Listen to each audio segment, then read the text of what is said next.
A show based on the facts, honesty, the man, the myth, the legend. ChristiTutionalist Joseph M. Leonard. Welcome to ChristiTutionalist Politics Podcast, aka CTP. I am your host, Joseph M. Leonard, and that's L-E-N-A-R-D. CTP is your no muss, no fuss, just me, you, and an occasional guest type podcast. Really appreciate you tuning in. As Graham Norton would say, let's get on with the show! Welcome to Season 2, Episode 101.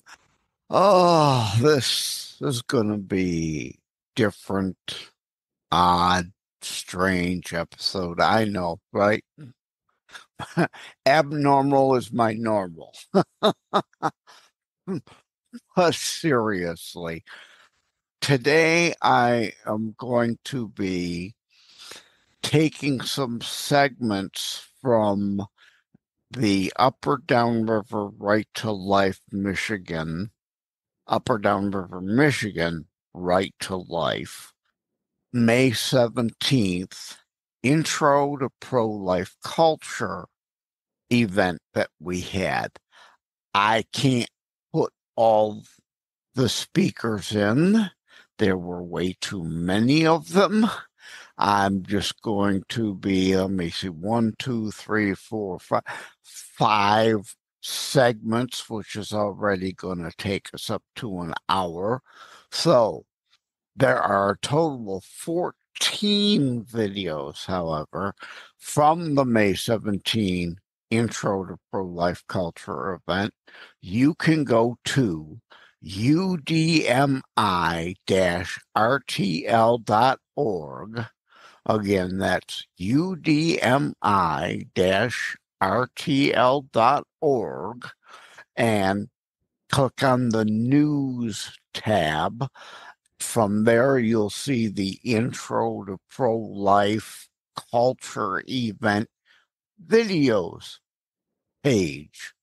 From there, up at the top for now, you know, I've managed the website, so as new pages, as new events, as new things come up, I push the news down and always put the latest news up at the top. But for now, as of when this is airing, Saturday, May the 24th, the original air date, udmi-rtl.org, under News, the Intro to Pro-Life Culture event videos link is indeed at the top as of this date. More things will come. At any rate, since those are going to take almost an hour to get through those videos, if you want to watch behind the scenes, or again, you can see all 14 videos at the udmi-rtl.org/news to get to the page. Right, go to the main page and news, and you'll see it there. Instead of me rambling more, let's get to those segments. For upcoming events. So with further ado, I want to introduce Marsha Pysz. She's one of our board members. She's been a long-time member of Right to Life of Michigan and Lincoln Park Right to Life, which consolidated in with us. And we are so happy to have her share with us the history of the pro-life movement. Thank you, Debbie. Hello, everyone. Hello. Welcome. And I am here to start off the intro to pro-life culture with a little history lesson. And don't groan. I know that history can be boring to people, but I'm trying to make it short, sweet, and interesting. We'll see how I do by the end. I want to begin by saying that the pro-life movement recognizes the inherent value of every human being, regardless of the stage of development. And the pro-life movement's history is one of a modern-day David fighting for life affirmation against a modern-day Goliath that promotes a culture of death. But why should we know the pro-life history? And I would answer that question by echoing Edmund Burke's statement. Those who do not know history are destined to repeat it. And repeat it we are. Abortion is not a modern phenomenon. It's at least 2 millennia old. The ancient cultures practiced abortion, and I'm talking about the Greeks and the Romans. They used to use plant-based abortifacients to abort fetuses in the womb. And then when babies were born, if they did not want them for whatever reason, they practiced infanticide. And infanticide was the leaving of the newborn out in the open to die of exposure or possibly animal attacks. So back in ancient times, life was disposable and cheap. And we've come full circle in our modern enlightened days, and life is again disposable and cheap. The early Christian church took a counterculture view, decrying these practices, and by the 2nd century, Christian theologians condemned abortion as a form of child killing. But this back and forth debate and practicing of abortion continued throughout the centuries. But in the 19th century, scientists began to better understand fetal development due to the new science of embryology. This new knowledge promoted and caused the medical profession to lobby for abortion prohibition. But however, the 1930s and 40s ushered in the philosophy of a culture of death, and it gained ground in our society due to the efforts of people like Margaret Sanger, who was the founder of Planned Parenthood. She devoted her life to the cause of birth control, sex education, and population control. Planned Parenthood became the predominant provider of abortions for the African American community, and it still is today. Planned Parenthood also began setting up its clinics in the poorest sections of our towns and cities, targeting the poor and minorities. In contrast, the pro-life view began to organize in the 1930s. During these years, it was predominantly a Catholic movement. Catholics held that abortion was wrong due to the grounds that it violated church teaching and the desire for a strong social safety net for the poor. In 1968, Monsignor James T. Pugh started the National Right to Life organization, and that was at the behest of Catholic bishops. Again, contrary to the pro-life movement beginning, we have Dr. Bernard Nathanson, the founder of the National Abortion Rights Action League, and Betty Friedan, who was the founder of the National Organization of Women in the 70s, joining forces and linking abortion to feminism. It was their contention that women could not be equal with men unless they had control of their bodies and their pregnancies. But it's ironic, considering that in the turn of the century, women were very staunchly pro-life over feminists. I'm talking about Sarah Norton, Elizabeth Stanton, and well-known Susan B. Anthony. They were all staunchly pro-life. In fact, Susan B. Anthony called abortion child murder. But pro-abortion groups began using tactics such as promoting the propaganda through falsified statistics and manipulated language. They joined forces with the mainstream media and disseminated disinformation through print, TV, radio, and today, of course, they are using social media and they are using podcasts. Pro-abortionists use slogans such as "My body, my choice," "It's a blob of tissue," "Abortion is healthcare," and "Abortion is a human right," in order to sway public opinion. Lastly, they also began to try to infiltrate our educational system, not only in the higher forms of learning like colleges, but K through 12. And they did this because the public schools allowed Planned Parenthood to come in and speak to our children about their philosophies and their views.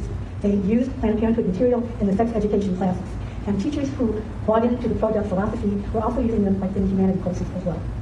It should be noted that the pro-life movement has not been given the same opportunity to share its speakers and materials with our youth. Protestants began joining the pro-life movement in the 60s and the 70s due to pro-abortion legislation being passed in many of the states, and New York became actually an abortion mecca during this time because it did not have residency requirements. That meant that anyone from throughout the country could come to New York and get an abortion, no questions asked, and so during the 60s and later, they were performing over 200,000 abortions a year. That's the kind of thing that caused the Reverend Jerry Falwell, a Baptist pastor, and you may know him better as the founder of the Moral Majority, to lead evangelicals into the pro-life movement. And a curious thing happened too in the 70s. Dr. Bernard Nathanson, the co-founder of the National Abortion Rights Action League, and I kind of consider him the father of the pro-death movement in the States because he had performed over 60,000 abortions himself. He even aborted one of his own children. He became staunchly pro-life. And the reason that he became pro-life was because of the advancements in ultrasound technology. He valiantly fought the philosophy of death through speaking engagements, films, and books until his death. In 1974, he wrote, "There is no longer serious doubt in my mind that human life exists within the womb from the very onset of pregnancy, despite the fact that the nature of the intrauterine life has been the subject of considerable dispute in the past." Well, that's a little information about the national pro-life movement. Let's turn our attention to this state. In 1972, the Right to Life in Michigan was formed by Jane Muldoon. At this time, it was called Voice for the Unborn. It had 115 local affiliates and a membership of over 110,000 members.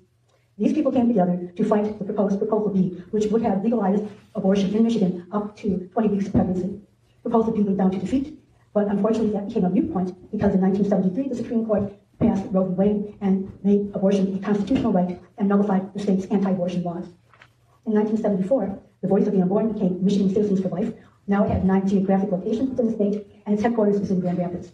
By 1979, they changed the name to Right to Life of Michigan, and it is still headquarters in Grand Rapids today.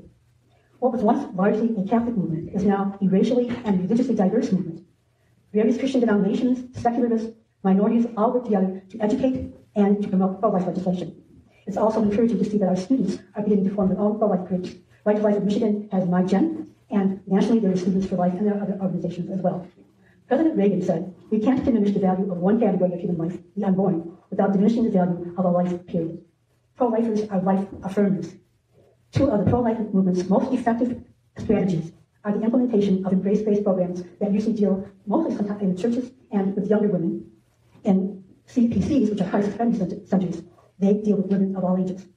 In these CPCs, we have the pervasive power of 3D ultrasounds, personal mentoring, and the offering of material resources to help the 2,500 plus centers convince numerous women to choose life for their unborn children.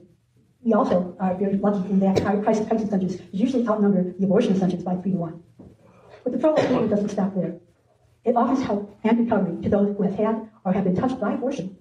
There are just a few of the support organizations that may be familiar. Abortion Recovery International, Rachel's Vineyard, and Focused on the Family's Passages of Hope. There are many other organizations as well, but we are here to reach out to those who've had abortions, not just for those who are considering it. Pro-life people everywhere are people that are ordinary, like myself, like you and I, moms and dads, grandparents, students, white and blue-collar workers. They are from all economic spheres and races. President John F. Kennedy once said, "One person can make a difference, and everyone should try."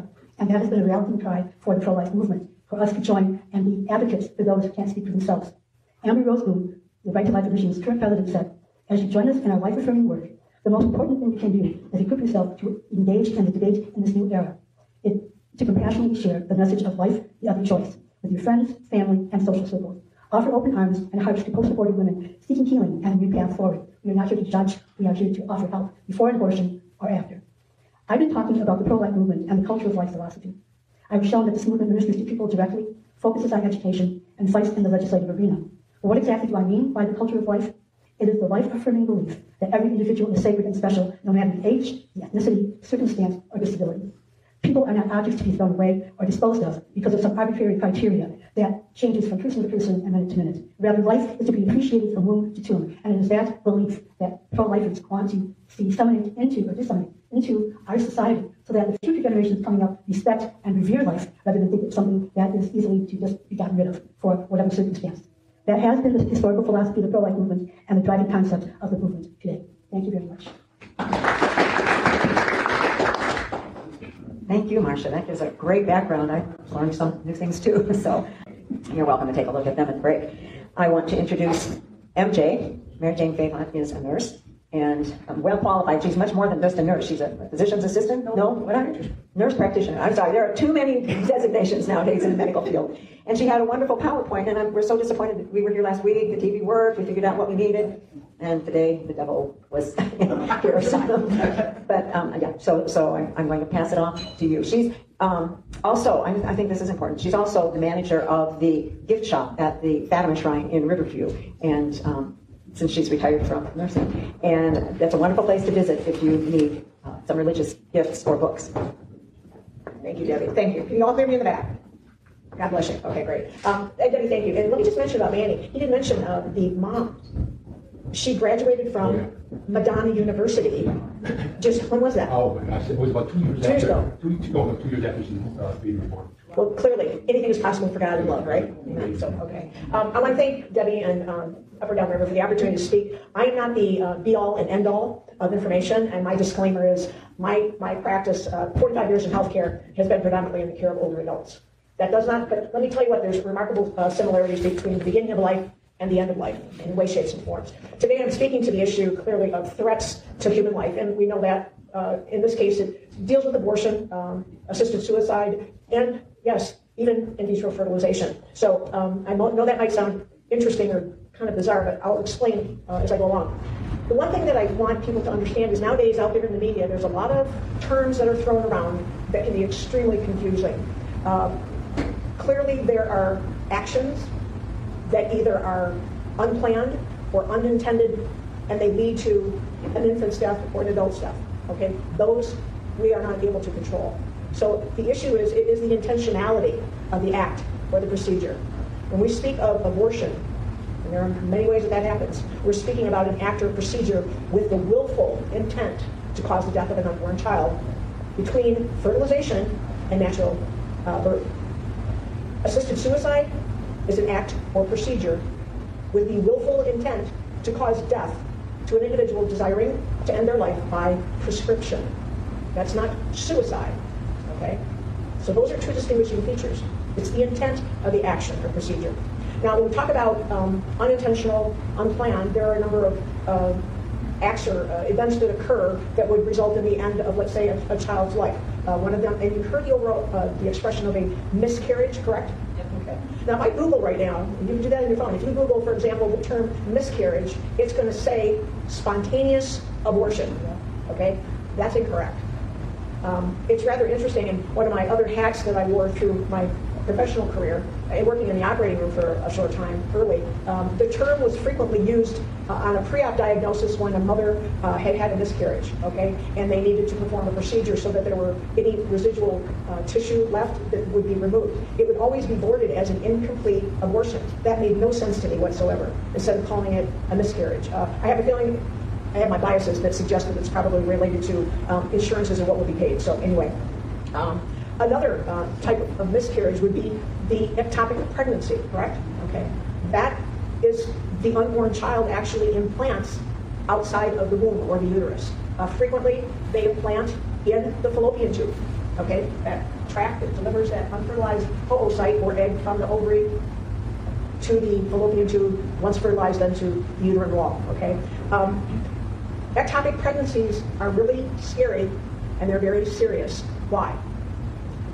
They often go undetected, and I'll get into that a little bit because right now, especially with our influx and incredible numbers of abortions occurring with the abortion pills, one of the safety features or Ram's risk evaluation and mitigation strategies that was historically used is no longer required, and that was a ultrasound to determine gestational age and also where the child was.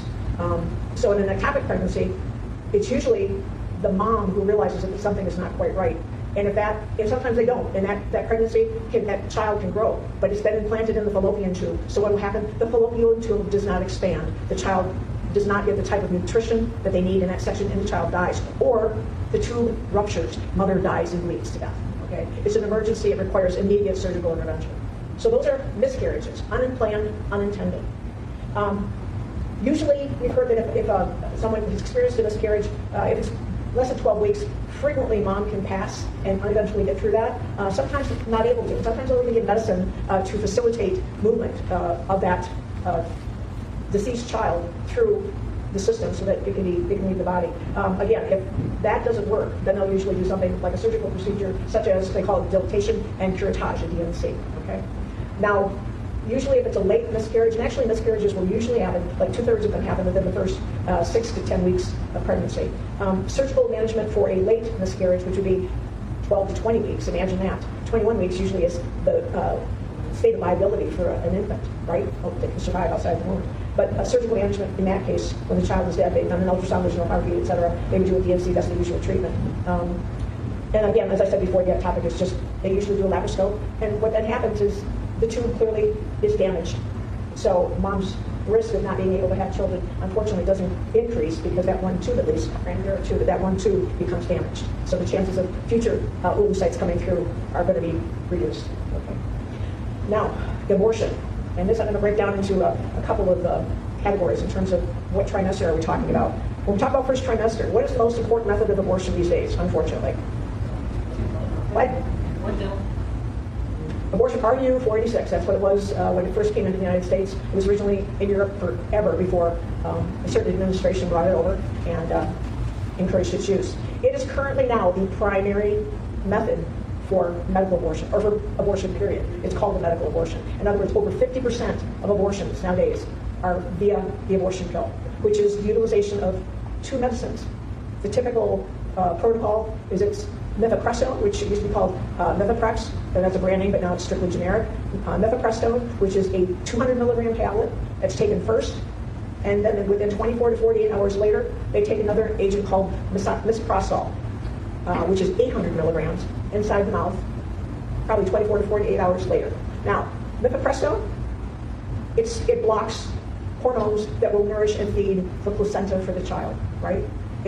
And what hormone, ladies, does that? Progesterone. That makes the lining of the womb very fertile and ready to receive the child so that the embryo, the fertilized child, implants, begins to grow and is nourished. Mifepristone blocks the hormone that feeds that child. And when that is taken, the child dies. 2 days later, or 1 to 2 days later, that individual then takes the misoprostol. It used to be called, FYI, cytotec. I remember that back in 1978. It was one of the popular drugs that was used for the treatment of GI ulcers from using non-steroidal anti-inflammatories like ibuprofen. Because what it did is it helped to reduce the secretion of obviously acid, but it also helped to prevent, it lined the stomach and prevented the ulcer from occurring. It had major side effects then, and it was taken off the market way back then, because one of the side effects happens to be what the drug did. It not only helped prevent the ulcer, but it caused severe abdominal cramping, unbelievable cramping. It could cause arrhythmias, heart irregular beats. So it was removed. It couldn't be given to pregnant women or women of childbearing age because of the potential for birth defects. Okay, so now this is an agent that is being used. Again, the mifepristone stops the progesterone. The misoprostol causes the uterus to contract, to expel.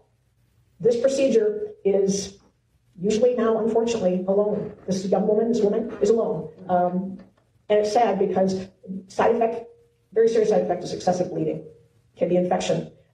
One of the things that the government in its profound wisdom, and I say that with my tongue in cheek, is that years ago when mifepristone and mifeprex hit the market, there were safety guidelines that were called risk evaluation and mitigation strategies, REMS. And there were such things as, okay, if a young woman or a woman wanted a medical abortion, this is called a medical abortion, they had to go see a provider.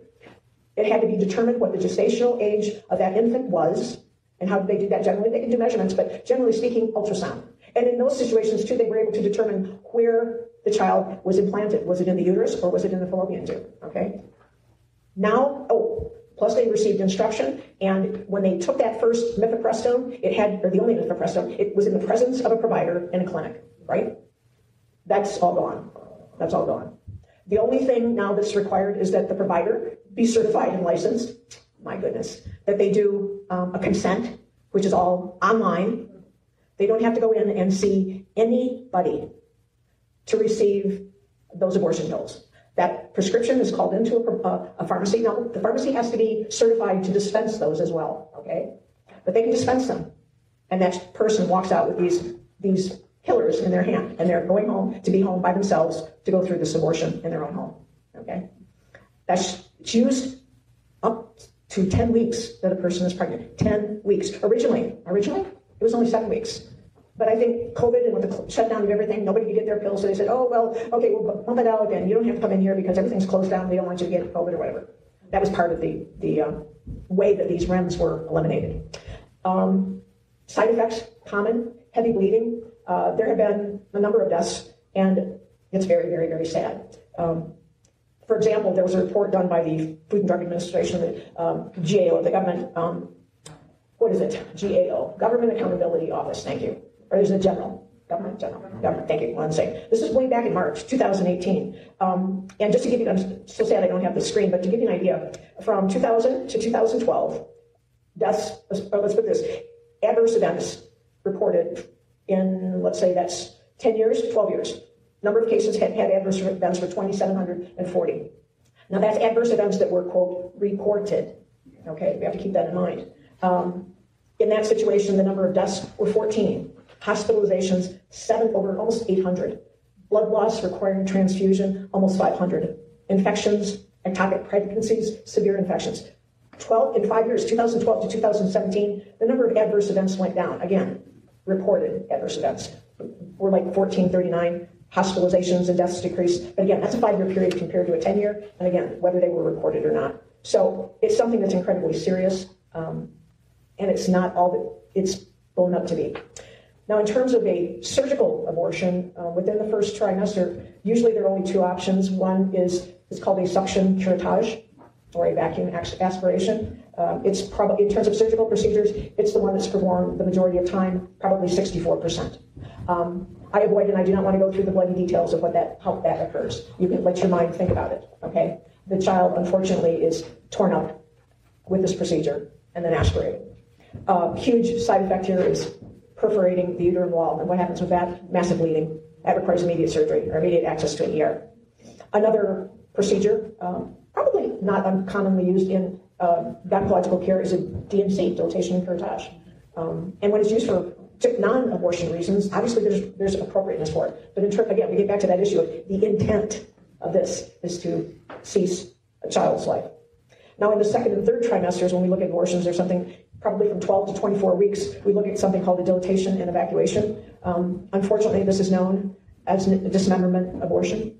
One of the things that has to be done at the end of this procedure is that, dear Lord, all the baby's body parts have to be assembled so that people know what remains inside mom. I can't even imagine that. That happens to be, unfortunately, the preferred second trimester procedure when we're talking about a surgical abortion. Causes profuse bleeding and infection. Another form of a surgical, if you will, abortion is really not used too much anymore because thankfully someone was bright enough to realize that there are too many side effects and health risks, not only to the baby, but to the mother. But anyone remember the saline abortions? That was literally, they poisoned the baby with saline. Partial birth abortion, that was another form. Fortunately, in the United States, it's not legal, except it's permitted if it's absolutely necessary to save the life of a pregnant woman.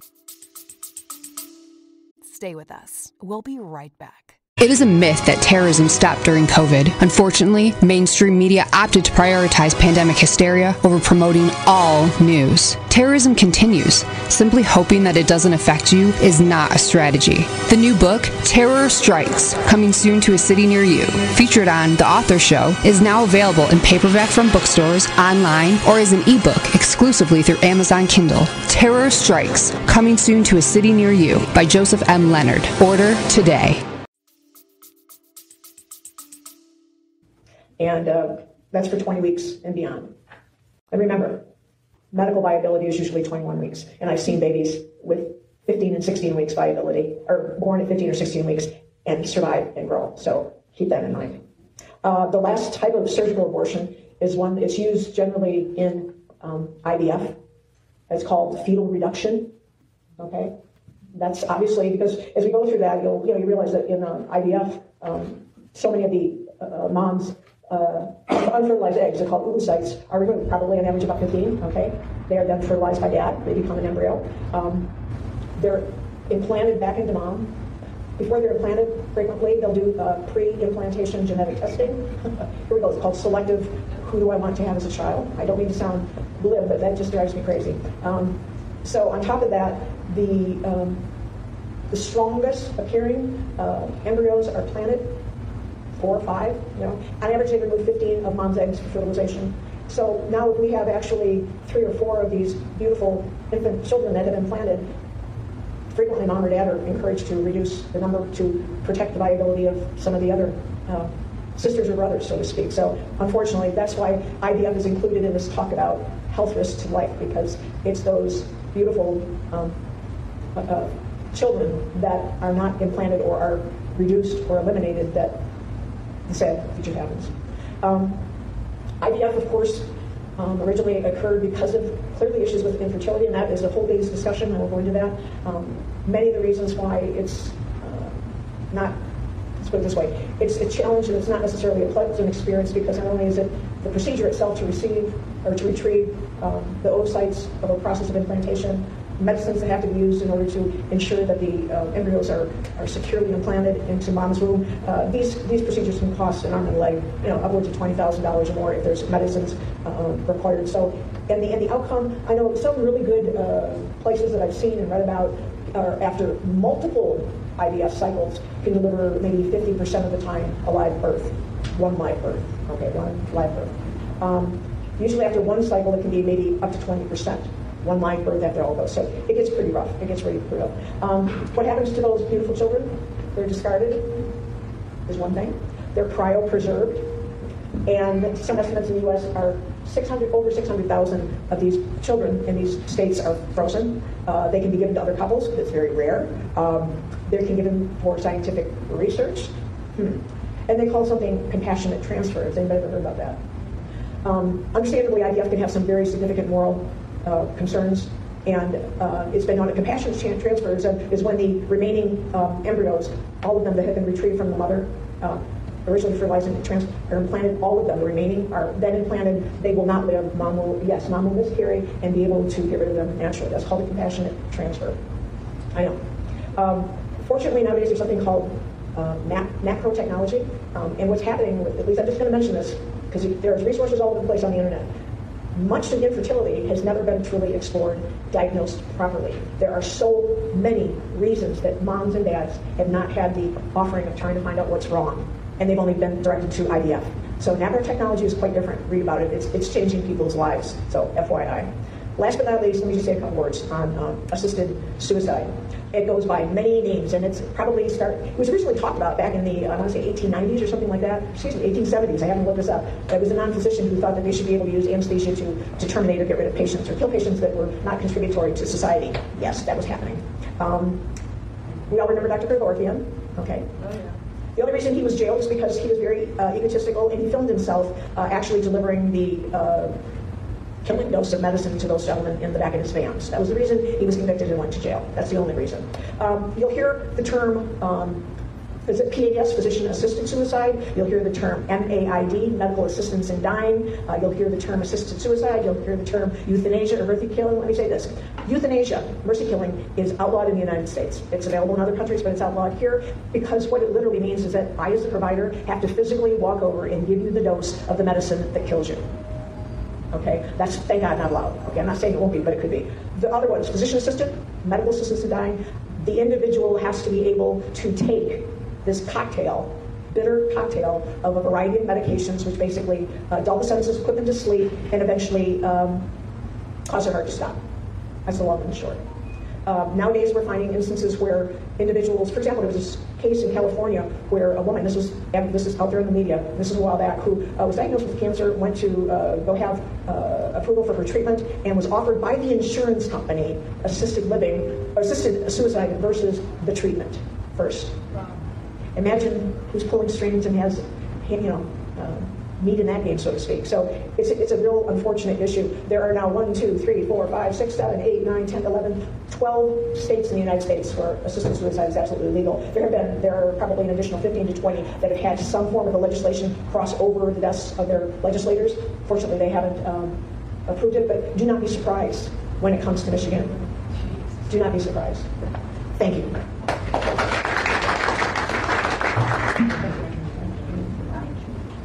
So much information. Thank you, MJ. Thank you. I just thought I'd add a couple. I'm too close to the speaker. I thought I would add a couple of definitions. She mentioned NAPRO technology. That stands for natural procreation. And you can get more information. Natural Family Planning, Fertility Science Institute. There are many available. Also, how many have seen the movie Unplanned? Abby Johnson's story. This gives you a personal experience of the abortion pill. So Abby Johnson took the abortion pill, and that experience is on the movie. Right to Life of Michigan has the DVD of the movie that you can borrow from the Right to Life of Michigan Resource Center, which, if you're not familiar with it, the address is on the newsletter in your blue packet, and it's on 20th and Eureka here in Wyandotte. And so you can borrow it for a group showing or take it home for your personal. Bring it back so somebody else can borrow it. So she was mentioning the abortion reversal procedure is now available, and about 60% or more of those opportunities, someone realizes after they took the first pill for a pill abortion, they realize they should not have done that. And doctors said, if we can replace the progesterone that has been starved from the baby, perhaps the pregnancy can continue, and it has worked in at least 60% of the times that it has been tried. So there's so much. Okay, our second half will be faster than the first half. And I'm introducing Bruce Fleury, author, who is here, and he brought his book, The Negro Project. And he is from Wham Radio. Come ahead, Bruce. And everybody take your seats, please. Well, good morning, Debbie. Thank you very much for inviting me, and thanks, Joe. One of our added listeners to the Abolitionist Roundtable of Michigan, plus a few folks from the Ann Arbor area who came today specifically because they heard me plugging this meeting here today. So, yes, my name is Bruce Fleury. I am the author of a book which has been out since October of 2015. It's called The Negro Project. Margaret Sanger's diabolical, duplicitous, dangerous, disastrous, and deadly plan for Black America. And boy, is it ever a deadly plan for Black America.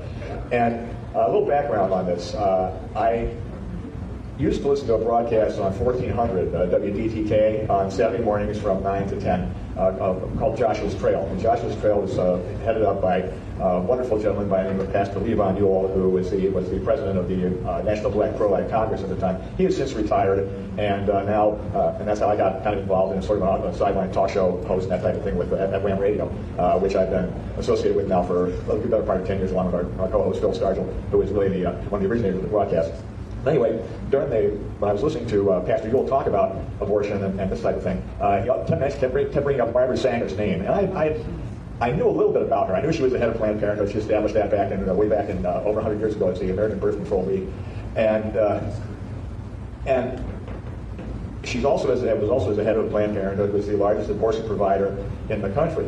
What's interesting to note in my research about her, and there's 9 chapters in the book, by the way, and I'd like to give you a thumbnail sketch of each one. Now, there are a number of copies for sale on the table over there, and the cover price is $20, but, you know, I'm letting them go for about 15, so at least we do make a little bit of stuff to help out with the cause here.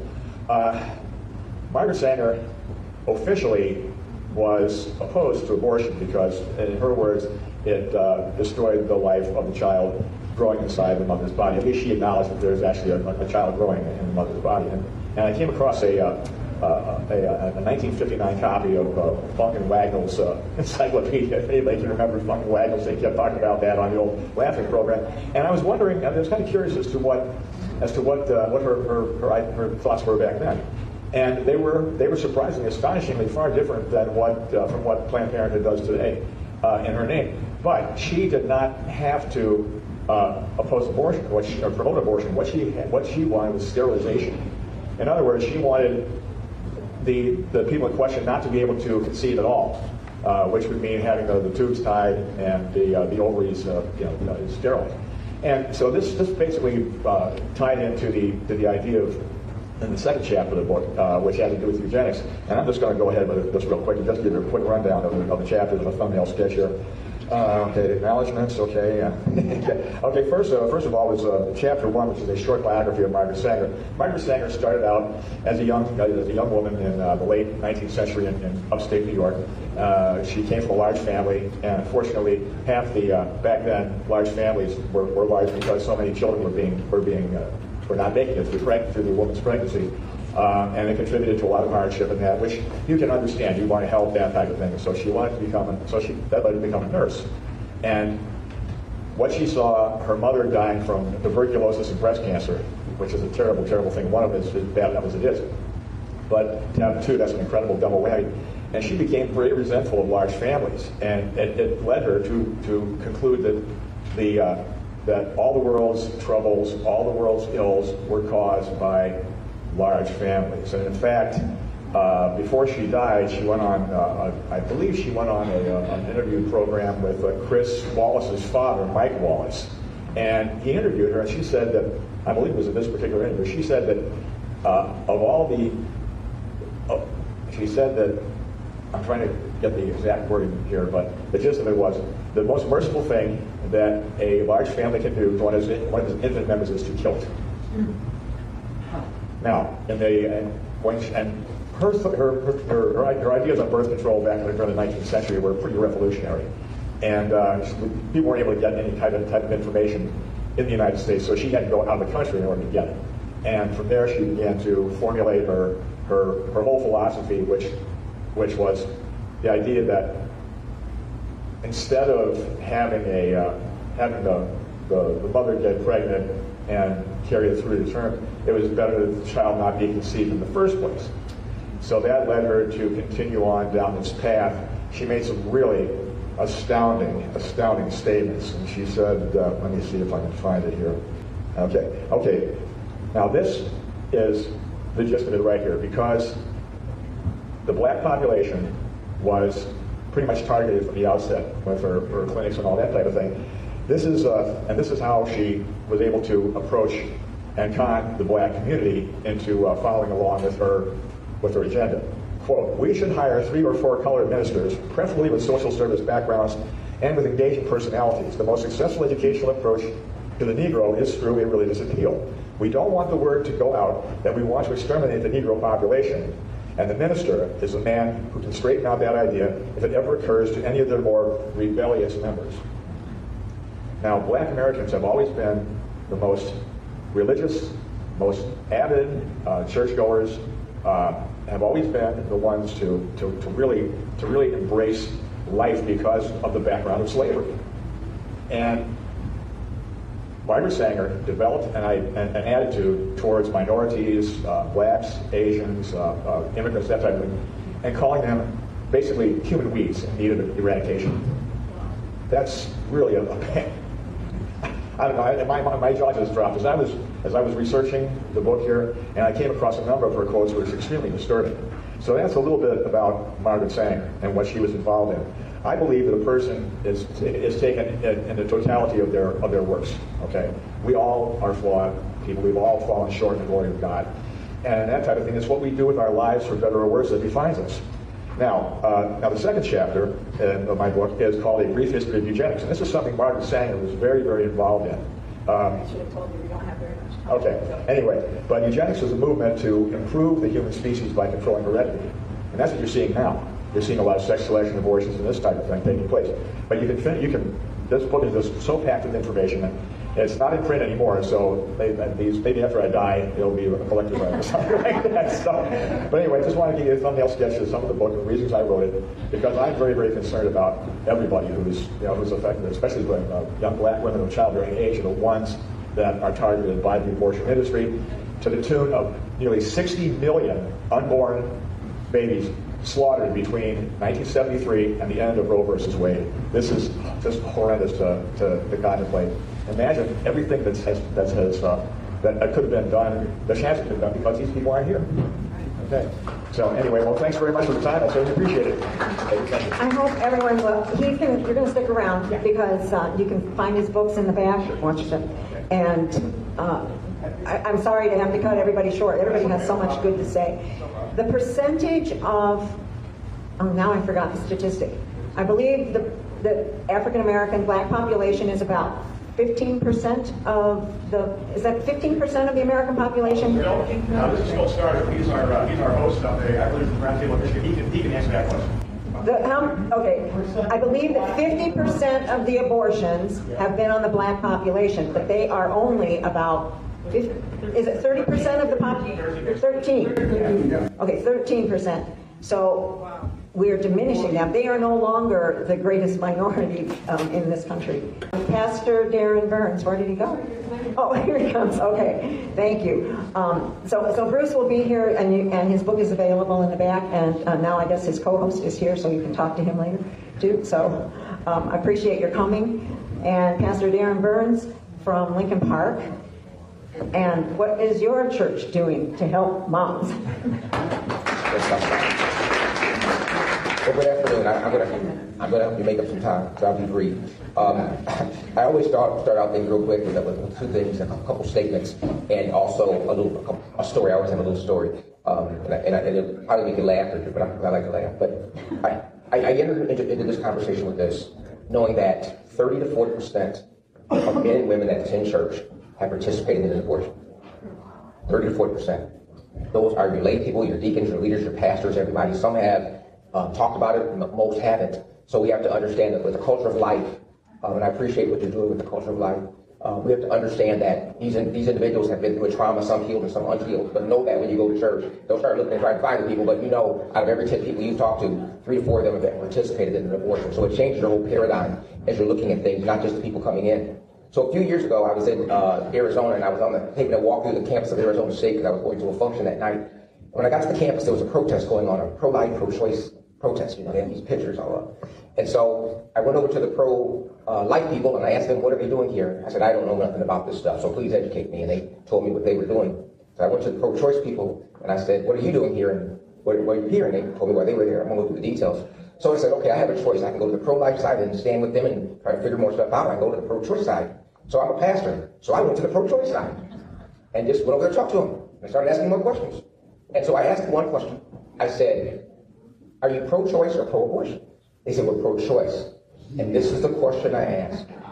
If I'm pro-choice, that means that if a woman chooses life, I'll support it, because that's the choice. And so the question is, when you look at things, are people pro-choice or are they pro-abortion? That's how I started the question. And long story short, out of all the people, I had one young lady follow me after I left the protest, because I had a great time talking to everybody. And she started asking questions. And she was not there because she was anyway. She was there because she just followed the crowd. So many people just follow the crowd because they don't have anybody with the right voice and the right love to help them. Hope that helps you guys out. The other thing I'm going to say is that when we talk about it in our local church, we understand that, I think it's more than protest. I think it's more than just getting up and saying things. When I tell a young lady and a young man that we want this baby to come to term, we are committing 18 plus years.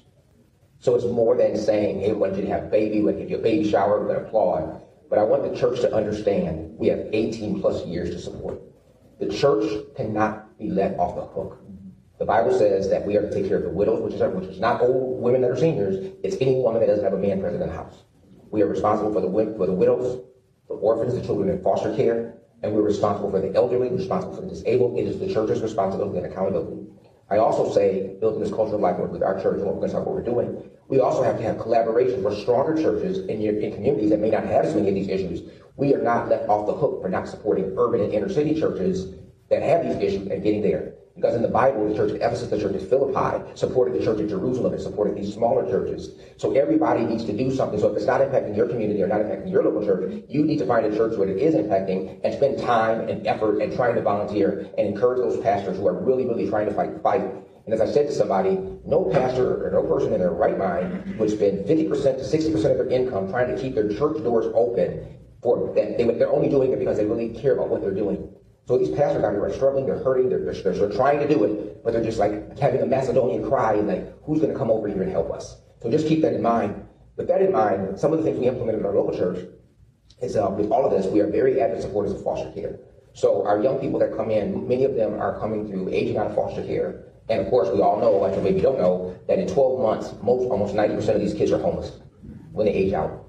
What is the church going to do to respond? You've got to find creative ways to support. And the challenge of it is sometimes, and I'm like, we don't always have the financial resources and the means, so we got to get really, really creative to find ways to house these kids, finding partnerships and things like that. Even though I feel sometimes other churches can immediately step in and help us, we don't always have that help, but we still cannot walk away from our accountability. So we really work with our kids that are aging out of foster care. Our Embrace Grace program operates where, of course, we work with young women. Our wife is doing a phenomenal job of young women with unexpected pregnancies and making sure that we can walk these women to term. And the young lady at the table today really gave me a good way to put it. We try to make sure that these young women have another extended family. Sometimes the biological family or the biological father is not really supportive, but they need a family to know somebody's there. It gets back to what you can do to help churches is hey, we're coming down just to be a part of your group, without, not necessarily asking any money. Just come down there and be a part of these girls' lives. And I'll give you another example. So a young lady, she needed her car fixed, and she didn't have a car for transportation to get to work. So what we did is we did raise the money to do some, wasn't our church outside to fix the car. The problem is, who's going to take the car to get fixed? She's got to go to work. So we get her to work. So as a pastor, somebody has to go to her house, pick her car up, take it to the mechanic, make sure it gets done, and then we got to get it back to her. That's just a volunteer to do the work. No money involved. Maybe you got to get somebody to pick you up from it, but there are ways we can support to help these young women get to their goals. So we have the Embrace Grace. We then have an Embrace Life program where we have young women that have now had a baby. How do they embrace the new life of motherhood? In conjunction with that, we've got Embrace Legacy, which goes on with these young men who are now fathers, because I don't believe in letting those daddies off the hook. I'm sorry, I don't. And working with them to help them become the best dads they can do. We also are now in the process of implementing another curriculum. It's called the Image of God through Stand for Life, which basically is like, which is very similar to what you're doing with Culture of Life. And we hope to bring this Culture of Life curriculum that's been brought to us to create this from the time our kids are really small to understand that I am a valued person in the eyes of God and changing this issue. So these are some of the things that we do. So I just want to leave you with this. Find a way to support. If your church doesn't actively have that program or you have programs, find another church to partner with in some of the more challenged areas just to provide support so we can show these young girls that their family goes beyond the parish that they may be a part of. Hope that makes sense to everybody. Thank you.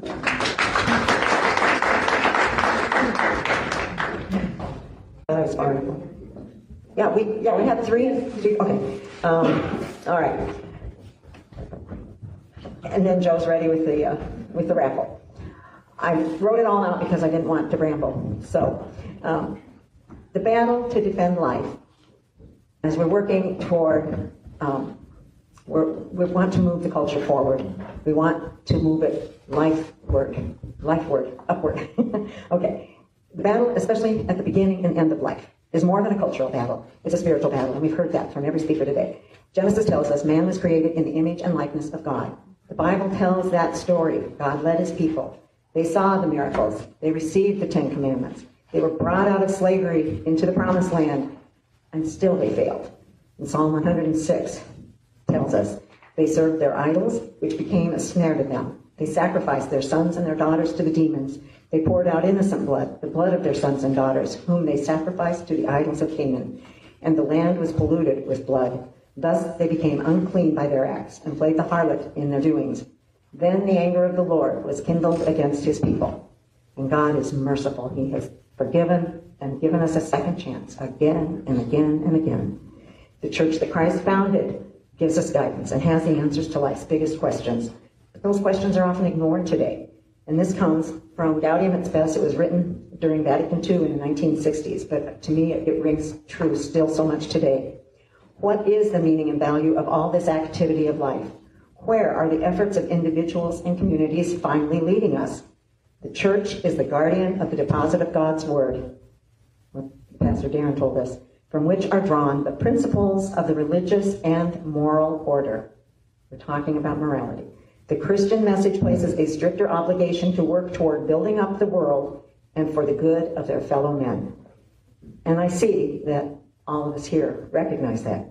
And then it continues. So that was in the 1960s. Recent popes in our lifetime have spoken loudly in defense of the sanctity of human life. Pope Benedict XVI put it succinctly in 2011 when he addressed the German Bundestag.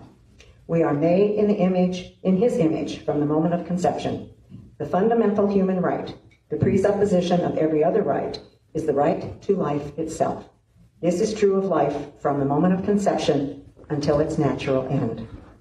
Those who do not respect the gift of God's creation of the human person as the apex of creation have slowly co-opted the power of the state, whether through communism, socialism, even democracy, to undermine the family and the authority of parents as the primary educators of their children. Public education has undermined the authority of parents, even providing meals for the children, so that they don't realize that the responsibilities are taken away from parents. Children don't rely on their parents. What kind of message is that giving? Sexual education, removed from the family, distorts the natural and beauty complementarity of marriage and procreation. Husbands and wives make sacrifices to care for children, or they should. Fathers should be providing and protecting. Mothers nurturing children to create strong families as the foundation building blocks of society. Instead, it has become twisted and deformed with pornography and all that is entangled with homosexuality and now the fallacy of transgenderism. It's all related, and all of it is a part of what we are fighting. We each can do our own separate parts. All that leads to and encourages sex outside of marriage, which leads to abortion. To save babies, we must save mothers, which Emmanuel explained is the mission of Guadalupe workers. Men need to be encouraged with role models to live up to their responsibilities. Thank you, Pastor Darren. The best way to eliminate abortion is for children to be conceived in sacramental marriages. Strengthening the natural marriage bonds of men and women desiring to raise a family with God's blessing will strengthen our communities, our state, and our country. The election of President Trump and our pro-life representatives Riley Linting, Jamie Thompson, Jim DeSena is because of the hard work by ordinary people who've had enough. How do we help the pendulum of cultural chaos swing to common sense and a culture that respects and defends life? It takes time, courage, prayer, perseverance to impact the culture. It is happening now. We're part of it. Choose something small that you can do to make an impact in your circle of influence. Right to Life of Michigan and affiliates, of which we are one, of about 80, many have consolidated around the state. Working together multiplies your impact. Belonging to and working with Right to Life of Michigan is very effective, and Upper Downriver Right to Life would be happy to have you join us and become more active. It takes leadership, money, awareness, and action to make an impact. And Right to Life of Michigan's been around more than 50 years and has the experience and the impact. At last Tuesday's Right to Life of Michigan's Legislative Day, I attended with my husband. Not only did we hear the update from our pro-life lobbyist, which Right to Life of Michigan does have a lobbyist, she works with the pro-life caucus and helps to craft the legislation, and tries to look at the long-term effects. So that's an effective part. And then if you signed up for the emails from Right to Life of Michigan, you can always check the website, which is so simple, rtl.org, and look around. There's always information, but if you sign up, you'll get, I don't know if they do it every week. There might be one email each week to update you. It's very helpful to keep you informed. And I know we all get so many things, and even if you can't read it all the time, read the headlines. At the legislative day, not only did we hear from the lobbyists and some elected representatives, but we also heard the statewide winner of our high school oratory contest, and we had our representative there. MJ was the chairman of our downriver oratory contest for high school students. His was a very interesting speech, and it will be reported in the next issue of the newspaper. So if you have a membership, which there's a membership form in your program in the part of the newsletter, you'll get to hear or see excerpts of it. But what he convinced us was that we should talk to strangers, befriend people who don't necessarily think the way we do. And when you become friends, then they become more open. I thought it was very interesting, and from a junior in high school, I thought it was a very well put together and timely, thoughtful speech. He convinced us that talking to strangers, becoming friends, showing that pro-lifers are not nasty or mean, and that we actually care, can change minds and hearts, and which is what it takes to change the culture. You can find more at rtl.org and the upcoming issue of the Right to Life of Michigan newspaper, which you have a sample in your packet. And I was going to show the ads that Right to Life of Michigan has put out, but the TV that worked last week didn't work today. They have a number of 30-second ads, which Planned Parenthood has mimicked because they saw them in use last year, and they have mimicked them to promote Planned Parenthood. Right to Life of Michigan needs $1 million to get them back on the air, on the internet, through Facebook and all the ads that go on social media. And they're about halfway to their goal. Oh, I was going to pass. There are envelopes, Ed, on the table in front of you. So I was going to pass, if we can pass them around, Marcy, maybe. They're to the left end of the table. Yeah, there you go. That's the ones. If you can pass them around. If you can make a donation to Right to Life of Michigan, we'll put the stamp on it and send it in. They will appreciate it. It will help to get these messages out to help moms. When they did it last year, it increased the calls to the local pregnancy centers that go through the 800-517 helpline, so that more moms were able to get the information they needed and the help they needed so that they didn't feel desperation and choose abortion. So you can see those ads if you go to rtl.org/videos and take a look for yourself. I'm sorry we can't show you, and to compare it with what Planned Parenthood has out there. I never see them on TV myself because I just don't watch enough or see the right channels, I guess. Anyway, and many of you signed up for the periodic emails updates. Thank you very much. There's a whole list in your packet of dates. It's a half-size sheet, has upcoming events on it. It's on the back of the oratory information. And I'd like to invite you, please participate in those local events with us, especially upcoming Southgate Heritage Days. We need people to walk in the parade. That's June 7th. The golf outing on Grosse Ile, if you're a golfer, Southern Downriver Right to Life is sponsoring that one. June 21st, Our Life Walk and Pro-Life Picnic. Even if you can't do the walk, you don't have to do the whole 2 miles. And if you can't do the walk, come to the picnic. Share the camaraderie. We'll be at the log cabin at Bishop Park, right on the Detroit River. It'll be a lovely day, June 21st, Saturday. The Trenton Summer Festival needs volunteers with Southern Downriver Right to Life. Wyandotte Parade. We show that we like to have a large group of people at the parade in Wyandotte. And if you're interested, talk to us. We need Southern Downrivers in parades. Memorial Day, they even have parades. Wyandotte Street Fair, we always need volunteers to help. Our Focus on Life dinner is September 18th, and we'll have President of the Population Research Institute speaking. Oops, I'm overtime. And it will be awesome at the Grecian Center again this year. Please add to your list, September 25th is the Right to Life of Michigan State Convention. It's always interesting speakers. We would love to have you come and be a part of our delegation to attend the convention. And the Life Chain, October 6th, the first Sunday in October every year. If you've never been in the Life Chain before, you can have one close to where you are, or you can join one that already has been going on for years. We need to promote it more. And those signs, I think Dennis is right. They've been using the same sign, abortion kills children, since it started more than 30 years ago. Abortion kills children. Just that one simple fact, statement of fact, that can open minds, because when the media and people just say abortion so casually, it's just a medical thing, right? So, but there are other signs as well.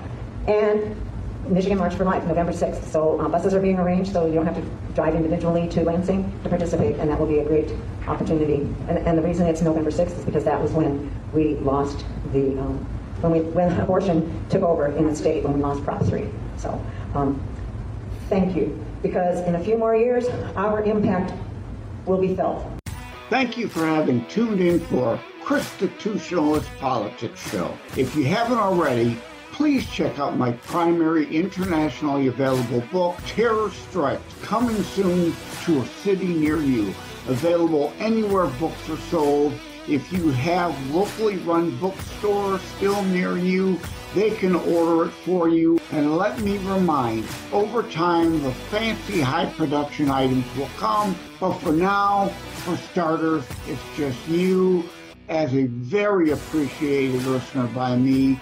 All substance, no fluff, just straight to key discussion points. A show that looks at a variety of topics, mostly politics, through a Christian U.S. constitutionalist lens. So again, thank you from the bottom of my heart. Take care. God bless. Like and subscribe to ChristiTutionalist Politics podcast and share episodes. We need your help. Wham Radio, 1600 AM and 92.7 FM is your conservative flamethrower. Weekdays, Steve Gruber starts things off at 6 a.m. Gruber gives his perspective on the issues of the day. At 9 a.m., Glenn Beck blazes the airwaves with his nationally syndicated program. From noon to 3, it's Dennis Prager. At 3 o'clock, it's Wham's own Thayrone X. On the Edge, Thayrone tells it exactly as he sees it. At 6, it's The Dana Show, your conservative alternative. At 8, don't miss Joe Pags. Weekends are filled with conservative talk as well. Fingers Malloy, Thomas LeDuc, The Abolitionists Roundtable, A Moment of Clarity with Pastor Rick, Your American Heritage with Ed Bondarenka, Dave Janda's Operation Freedom, and Dick Kupke's Trigger Talk. You can even get links to Wham podcasts from Dave, Dick, and of course Thayrone, all from their pages on our website, whamradio.com. Keep it locked on Wham Radio, 1600 AM and 92.7 FM in southeastern Michigan, and whamradio.com anywhere in the world.